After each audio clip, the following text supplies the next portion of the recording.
My fiancée texted me. I can't talk. Funeral day. The message sat on my screen at 10:14 a.m., cold and final, like something you don't question. But 10 minutes later, I saw her tagged in a photo that didn't belong anywhere near a funeral.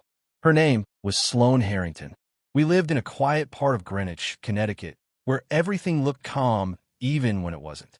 I was standing in my kitchen when the message came through, coffee still warm in my hand. I can't talk. Funeral day. No explanation. No name. No emotion. I stared at the screen longer than I should have. Sloane wasn't distant, but she wasn't overly expressive either. Still, something about the wording felt off. Funeral day. Not, I'm at a funeral. Not someone passed. Just those two words like a barrier. I typed back. Whose funeral?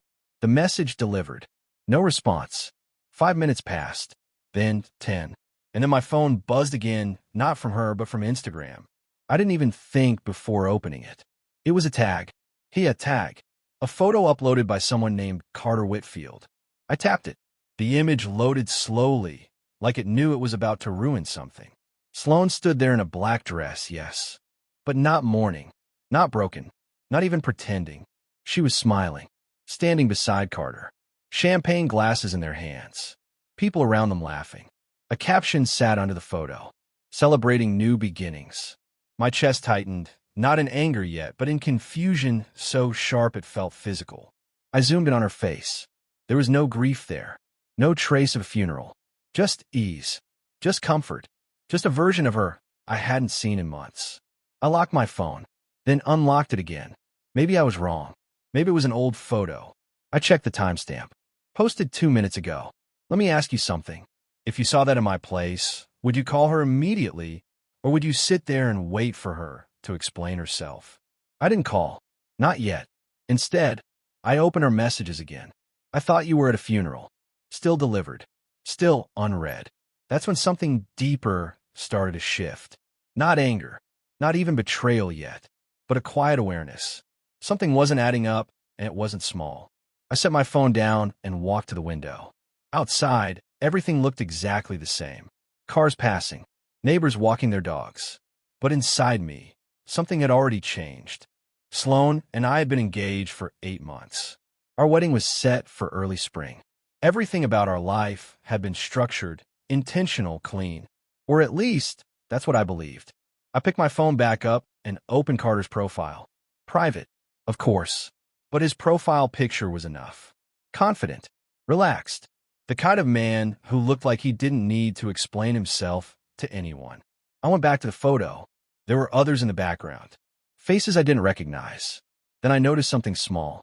Sloane's hand, resting lightly on Carter's arm. Not forced. Not accidental. Comfortable. That's when I called her. The phone rang. Once. Twice. Then it went to voicemail. I didn't leave a message. Instead, I sent one more text.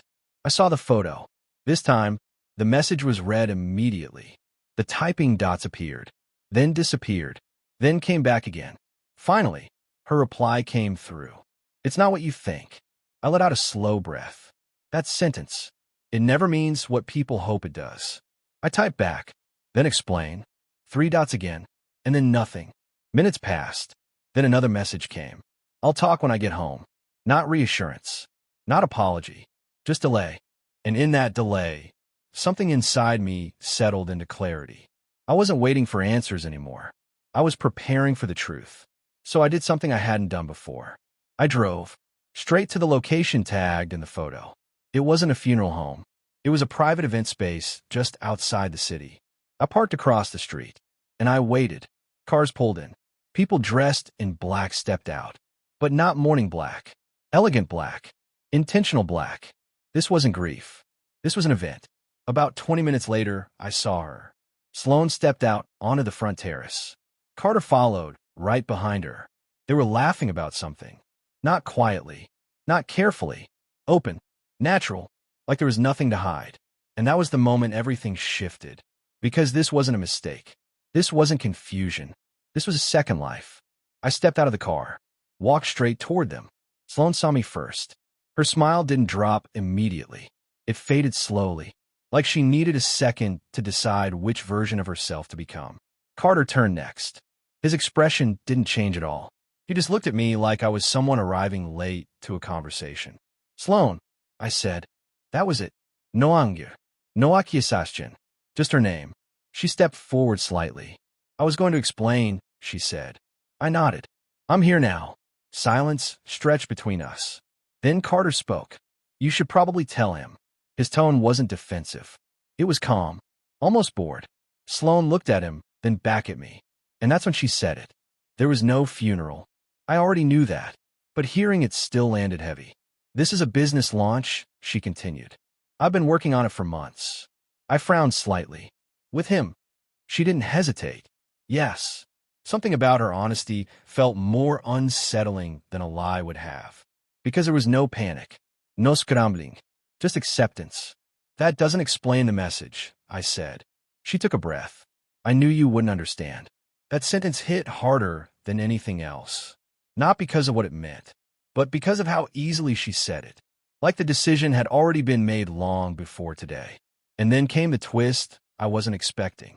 Carter stepped forward again. He doesn't know about the deal, does he? Sloan looked at him sharply. Carter, but it was too late. I turned to him. What deal? Carter looked at me, then at her, then back at me. The one where she transfers her shares after the wedding. Everything went still. What? Sloan closed her eyes briefly, then opened them again. It's not like that, but it was. Because suddenly, everything made sense.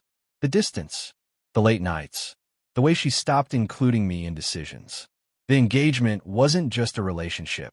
It was leverage. You were going to marry me, I said slowly, and then transfer something to him? She shook her head. It's more complicated. I let out a quiet breath. No, I said. It's not. Because in that moment, all the confusion was gone. There was no missing piece anymore. Just a clear picture of what I had been standing inside without realizing it. Let me ask you something. If you discover that the person you trusted most had already planned your role in their life without telling you, would you fight for the relationship, or would you walk away right there? I didn't raise my voice. I didn't argue. I just looked at her one last time. You didn't forget to tell me, I said. You chose not to. She didn't deny it. And that was enough. I turned around and walked back to my car. No shouting behind me. No one calling my name. Just quiet. Because some endings don't need noise. They just need truth. And that was the last time I saw Sloan Harrington.